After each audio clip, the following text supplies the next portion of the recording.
यह कहानी है एक छोटे गांव के गरीब किसान के बेटे राजू की। राजू के पिता किसान थे और दिन रात खेतों में मेहनत करते थे, लेकिन फिर भी घर में मुश्किल से 2 वक्त की रोटी जुट पाती थी। राजू बचपन से ही पढ़ाई में बहुत अच्छा था।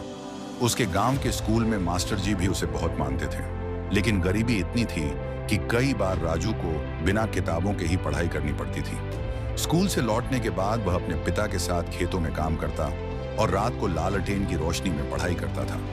गांव के कई लोग कहते, इतनी पढ़ाई करके क्या होगा, आखिरकार इसे भी तो खेती ही करनी है। लेकिन राजू ने कभी किसी की बात पर ध्यान नहीं दिया। वह बस अपने सपने में डूबा रहता। उसे बड़ा अफसर बनना था। 10वीं में उसने अपने जिले में टॉप किया। लोगों को यकीन नहीं हुआ कि एक गरीब किसान का बेटा इतना अच्छा कर सकता है। गांव वालों ने धीरे धीरे उसे प्रोत्साहित करना शुरू कर दिया। किसी ने पुरानी किताबें दी तो किसी ने फीस भरने में मदद की। राजू ने मेहनत जारी रखी।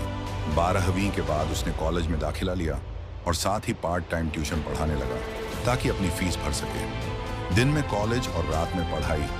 राजू ने कभी आराम नहीं किया। सालों की मेहनत के बाद उसने सिविल सर्विसेज की परीक्षा दी और पहले ही प्रयास में IAS अफसर बन गया। जब उसका रिजल्ट आया तो पूरे गांव में मिठाई बंटी।